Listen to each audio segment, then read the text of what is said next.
So I think most of you who followed my talks know that one of the most often quoted suttas that I have is the Bahiya Sutta. And it's such a clear instruction. In the sutta, there is an individual named Bahiya who is, they call him Bahiya of the bark cloth.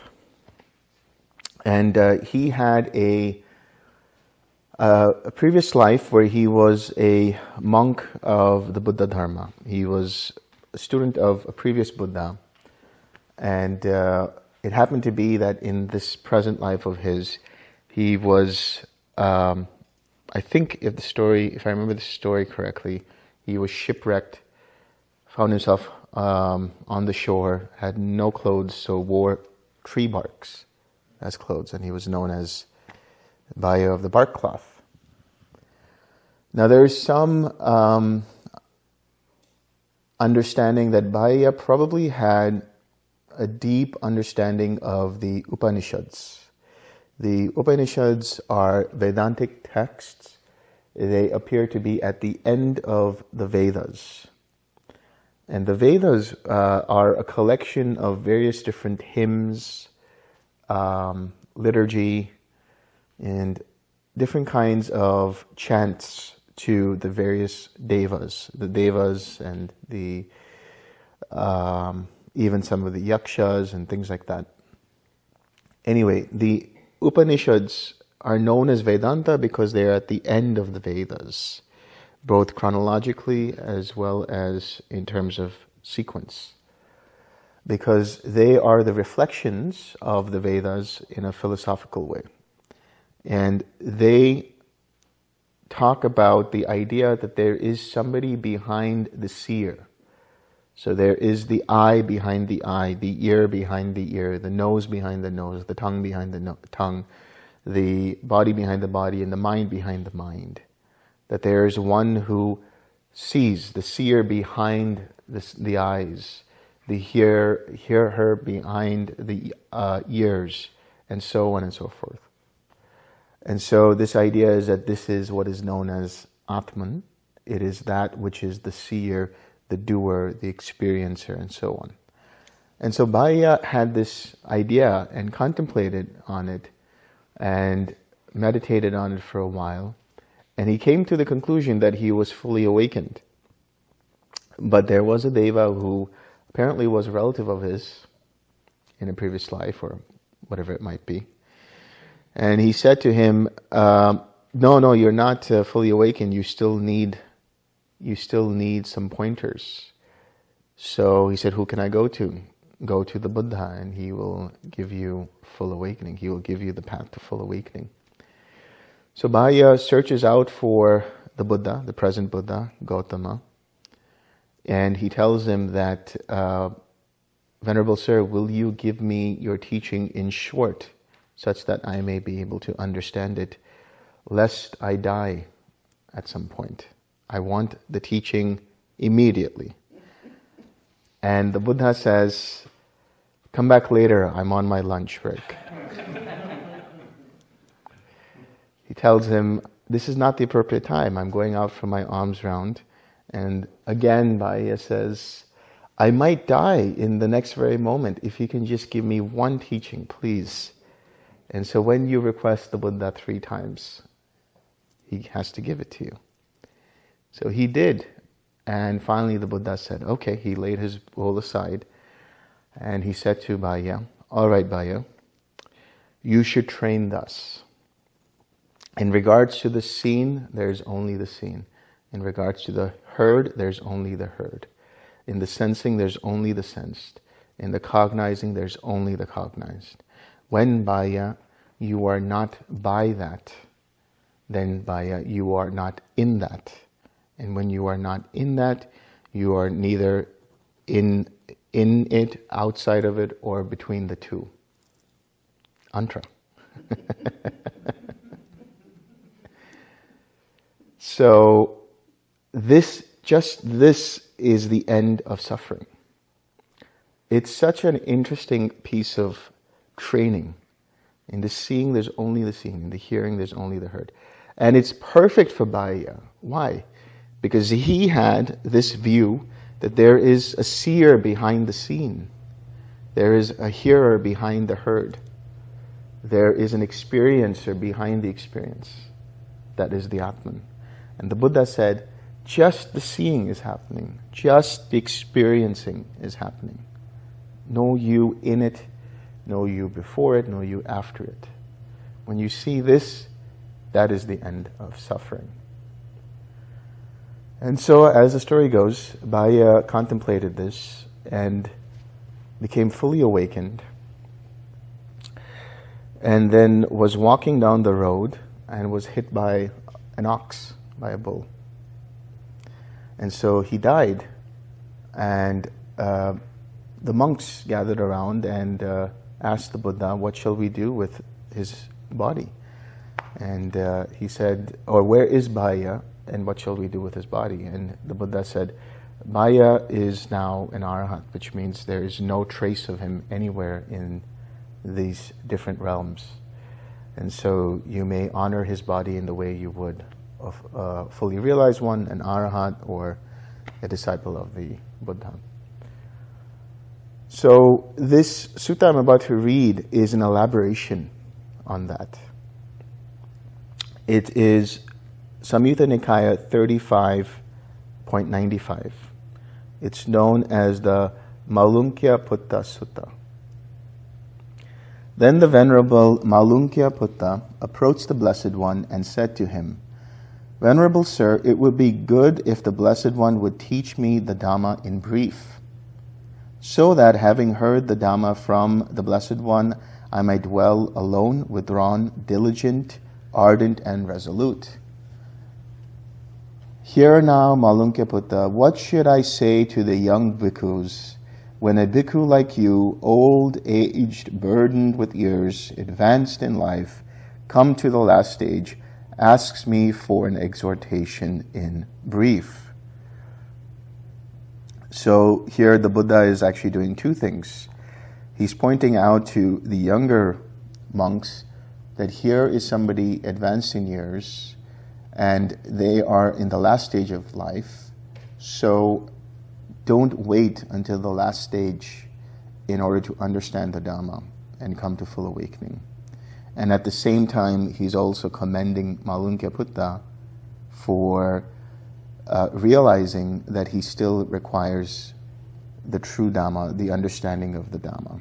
And so just like Bahiya, Malunkyaputta says to the Buddha, please give the teaching to me in brief. I don't have enough time.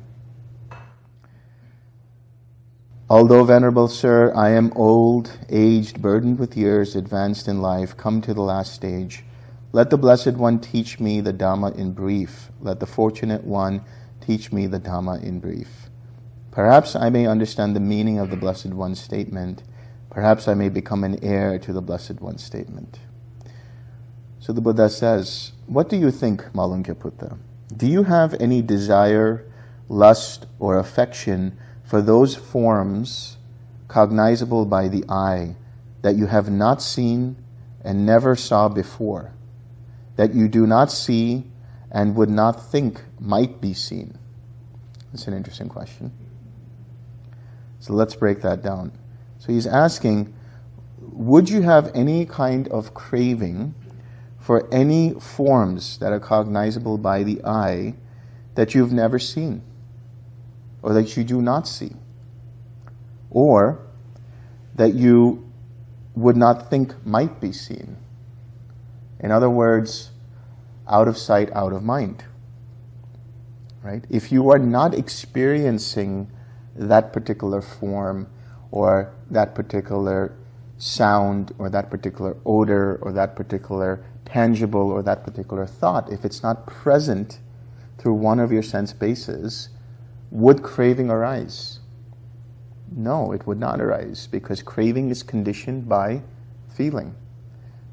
In order for craving to arise, there needs to be an experience, whether in the sense basis or in the mind, as a mental experience.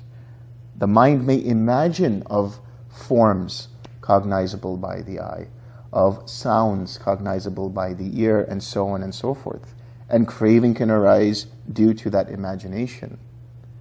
But if there were no concepts of it, no craving would arise dependent on it, based on it, conditioned by it. And so Malunkyaputta says, no, Venerable Sir. And so now here the Buddha gives the instruction.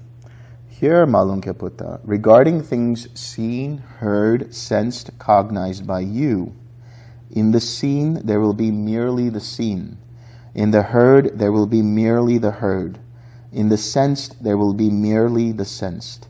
In the cognized there will be merely the cognized. So in terms of what the Buddha is saying in the hearing, the seeing, and the sensing, that is to say with the 5 physical sense bases, and the cognized, which is the mind. In all of these processes, they are just processes. When, Malunkyaputta, regarding things seen, heard, sensed, and cognized by you, in the seen there will be merely the seen. In the heard there will be merely the heard. In the sensed there will be merely the sensed. In the cognized there will be merely the cognized. Then, Malunkyaputta, you will not be by that.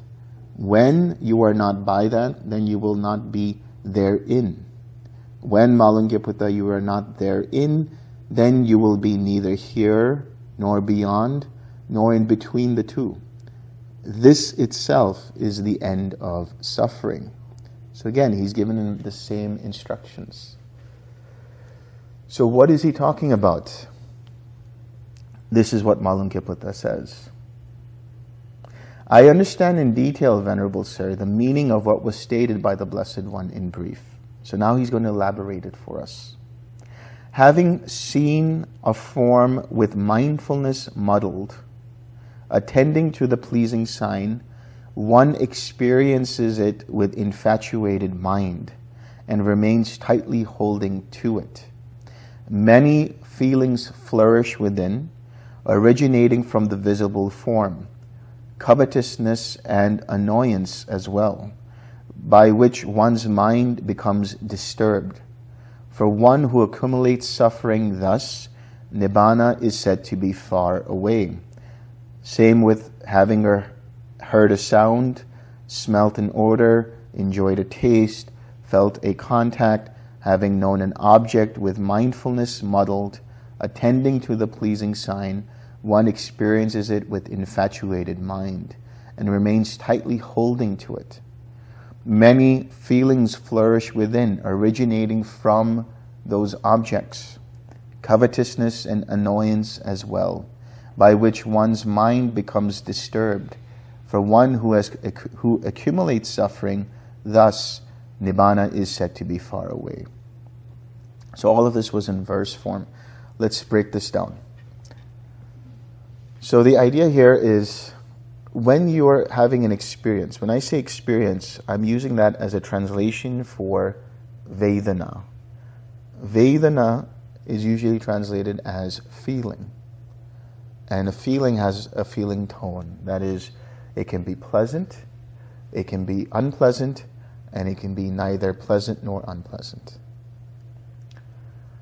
So in relation to the feeling, how does the feeling arise? The feeling is dependent upon contact. What is contact? Contact is made up of 3 things. So when we say contact, it is the initial impact of color and form, the light bouncing off of color and form into the eyes, that initial impact. The initial impact of sound reaching the ears, odors reaching the olfactory bulb in the nose, molecules of taste reaching the taste receptors, and so on and so forth.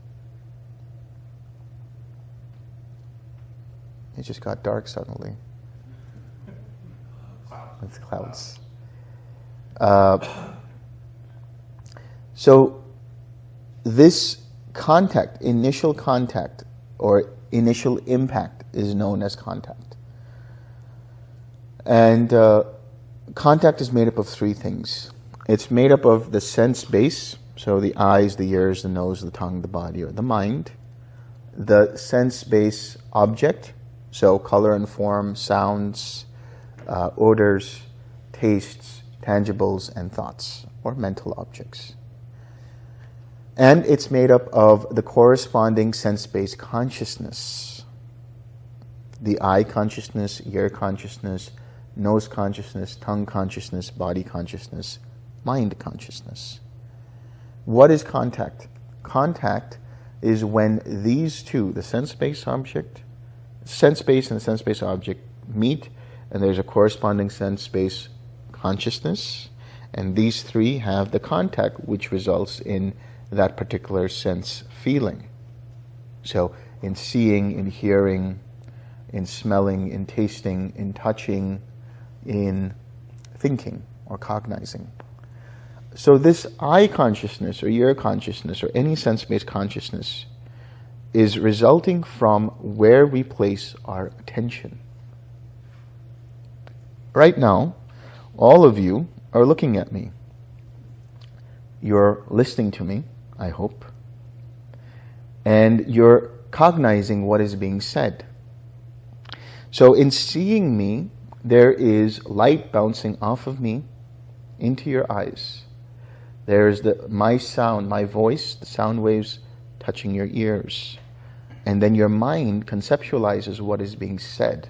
And so there's contact made between the mind and the mind objects. Now with your attention you are seeing me. With your attention you're listening to me. With your attention you're thinking about what is being said. If I were to direct your attention to look at these beautiful flowers, now the attention has moved from me to the flowers, which means what? Now your eyes are making contact with the flowers. And the reason why that's happening is because with your intention, you have chosen to move your attention.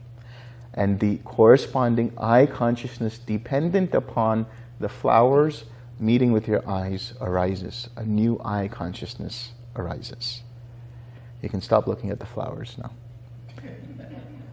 But this is to give you an understanding that contact is dependent upon how we place our attention where. So if our attention is unwise, ayoniso manasikara, then we have muddled mindfulness. If we have yoniso manasikara, wise attention, attention rooted in the reality of what? The reality of the three characteristics. That which is arising is conditioned, and therefore it is impermanent.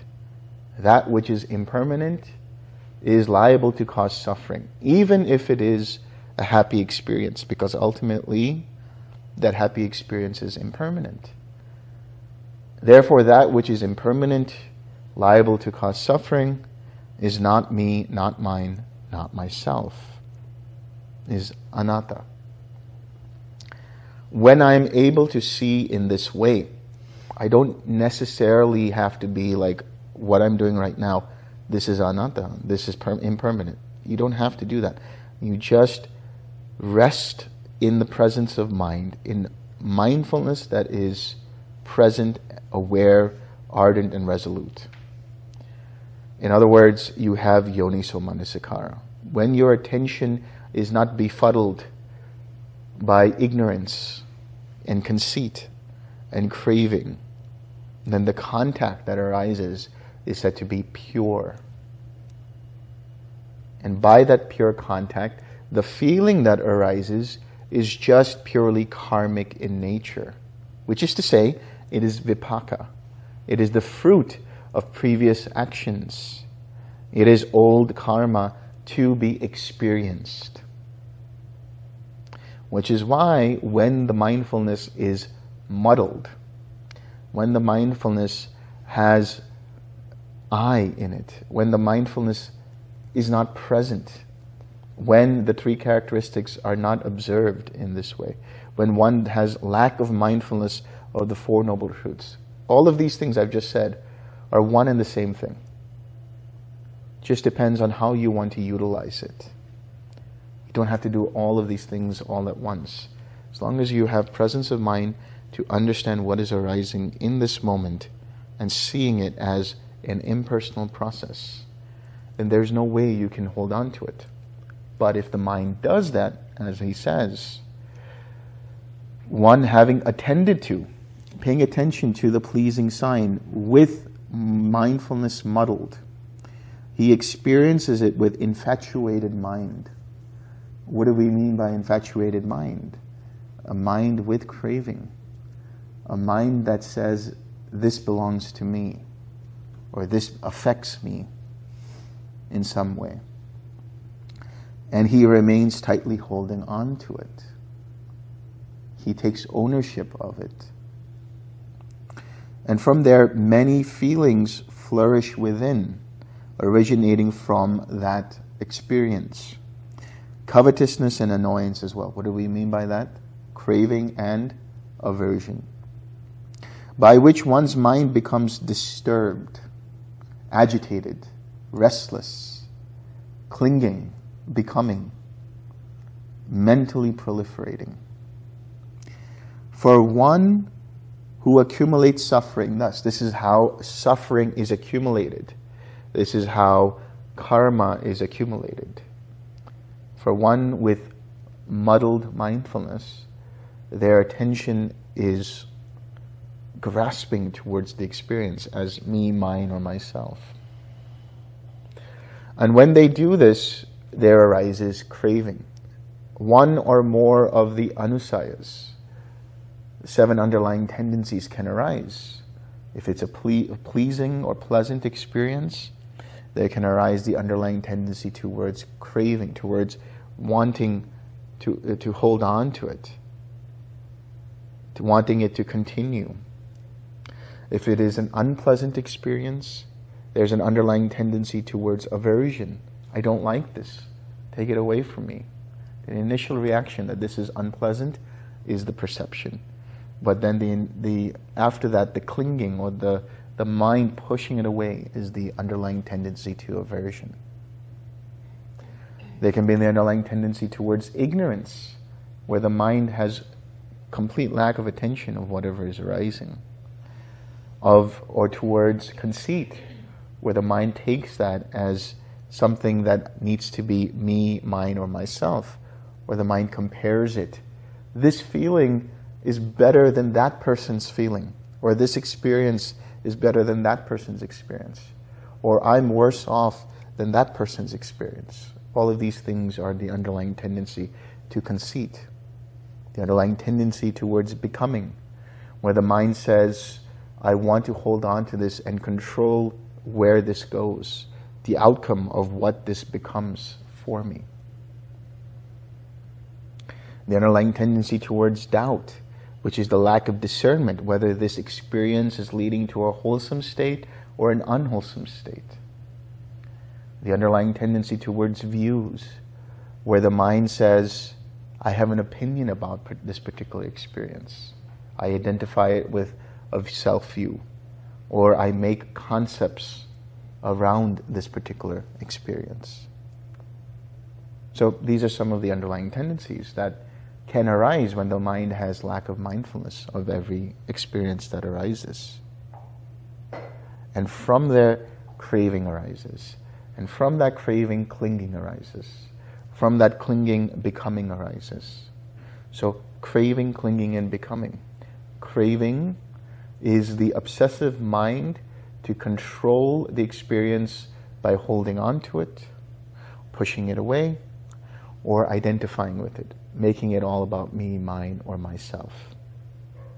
Clinging is the rationalizations for why it is that the mind likes it, doesn't like it, or makes it mine.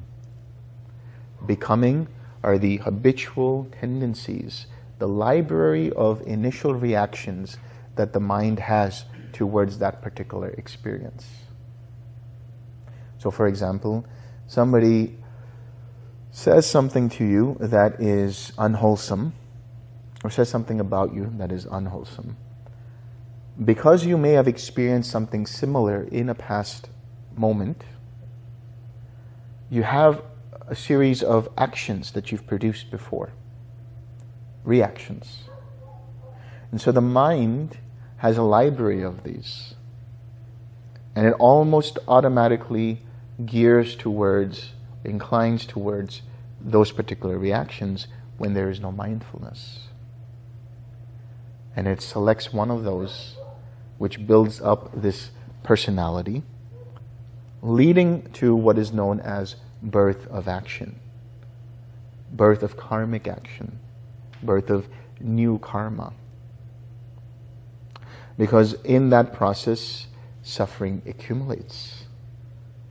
Craving, clinging, becoming are the ingredients for the accumulation of suffering, for the accumulation of new karma. Hence, there is the different types of dukkha that we may experience. Pain,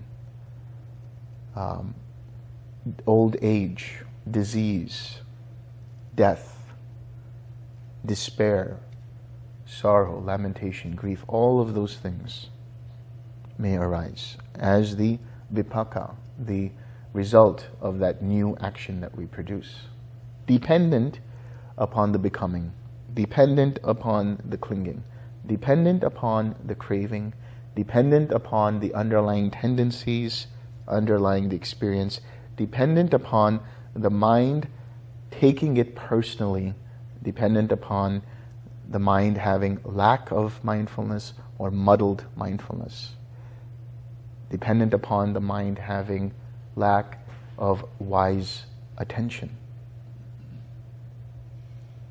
So if you want to prevent all of that from arising, what do you do? This is what he says.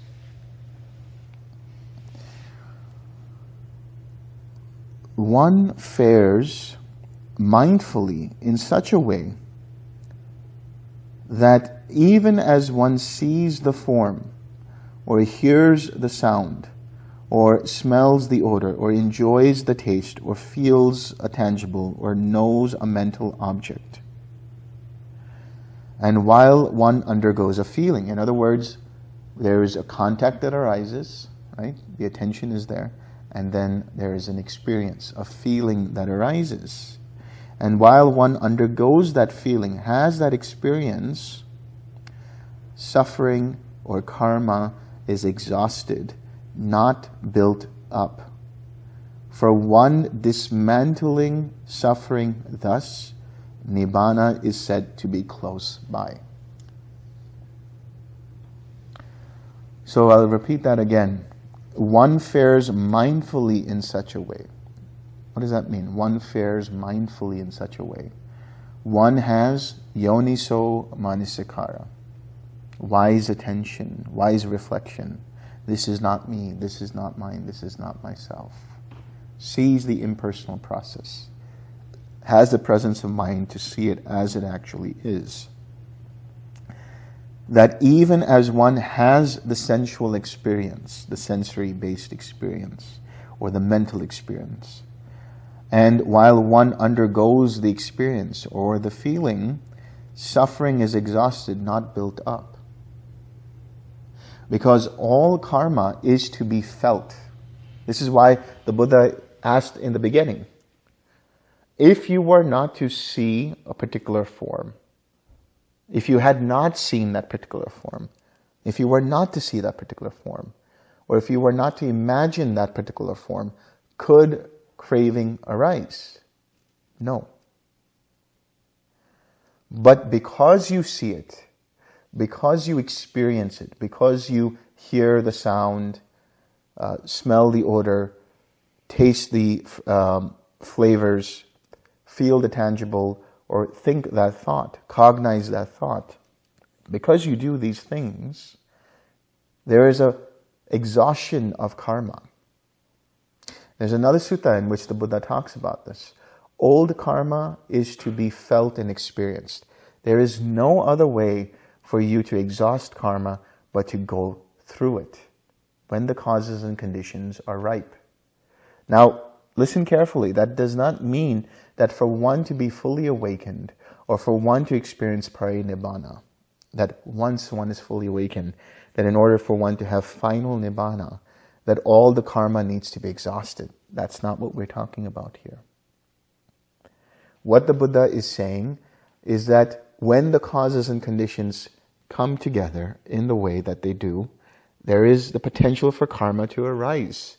That karma is facilitated through our formations, which then bring up a certain kind of awareness, a certain kind of attention that is facilitated through nama-rupa, mentality, materiality, which allows for the sense basis to appear, and then through their contact, that karma is experienced in the form of Vedana. Everything you see, everything you hear, everything you smell, taste, touch, and think about is a result of karma.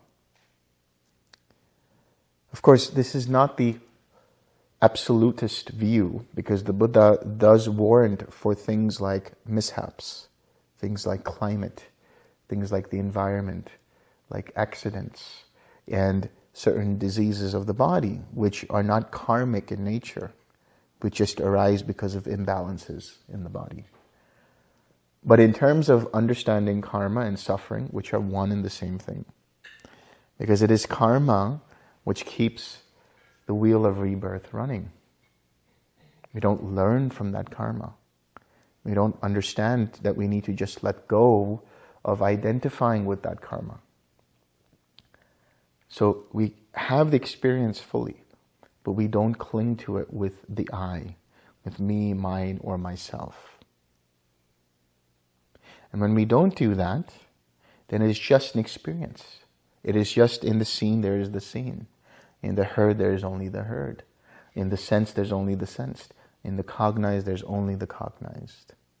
And because there is no you being superimposed upon that experience, there's nothing to defend, there's nothing to protect, there's nothing to enamor, there's nothing to adorn, there's nothing to make beautiful. It's all just an experience, an impersonal process. And since nothing like that is present, then who is it that might crave? Nobody. There won't be any craving. There won't be any clinging. There won't be any becoming. And so all the old karma that might arise due to the causes and conditions coming into place, they're exhausted when they are experienced. But because we have not reacted with craving, clinging, or becoming, we don't add to that whirlpool of karma. We don't add to that balance. We just keep it exhausted. And this is what is the mechanism, the utility of having a mind that is filled with understanding the impersonal process of experience. Initially, it might help to see it as this is not me, this is not mine, this is not myself.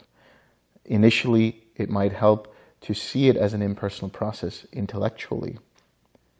But if you can relax into every moment and truly see that it is just an experience, you don't need to memorize, okay, ignorance leads to formations, formation leads to consciousness, consciousness leads to mentality, materiality, and so on and so forth until we have experience or feeling, and feeling leads to craving. You don't need to memorize all that. If you can just be present right here, right now, with regards to the experience, and recognize when the mind starts to identify with it, when the mind starts to say, this is me, this is mine, this is myself, when the mind starts to relate it from that illusory sense of self, and we can relax that, then no conceit is present, no ignorance is present, no craving can arise, and karma becomes exhausted in that particular experience. No new suffering is accumulated. No new karma is accumulated. And so one is not inflamed. One is not inflamed by the sounds, inflamed by lust for the odors, for the tastes, for the contacts, for any mental object. For one diminishing suffering thus, or dismantling suffering thus, Nibbāna is said to be close by. Why?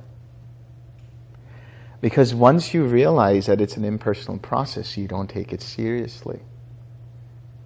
And your mind automatically becomes disenchanted with the experience, becomes dispassionate in relation to the experience, ceases that suffering that may have arisen from that experience.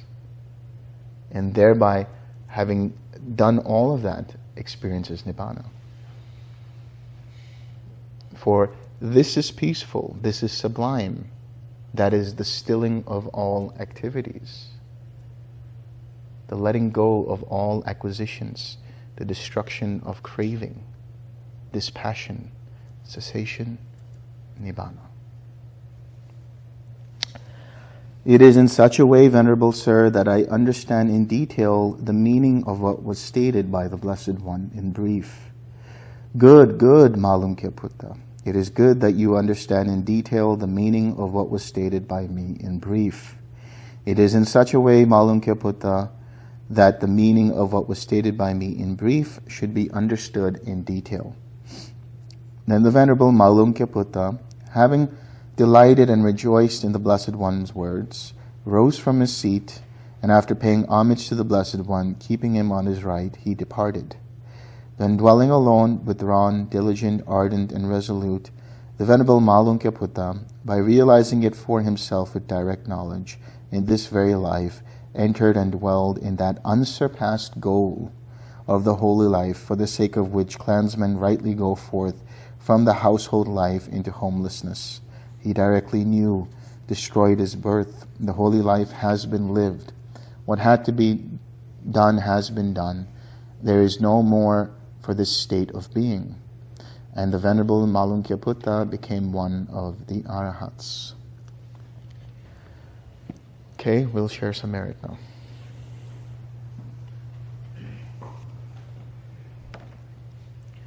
May suffering ones be suffering free, and the fear-struck fearless be. May the grieving shed all grief, and may all beings find relief. May all beings share this merit that we have thus acquired for the acquisition of all kinds of happiness. May beings inhabiting space and earth, devas and nagas of mighty power, share this merit of ours. May they long protect the Buddha's dispensation. Sadhu, sadhu, sadhu.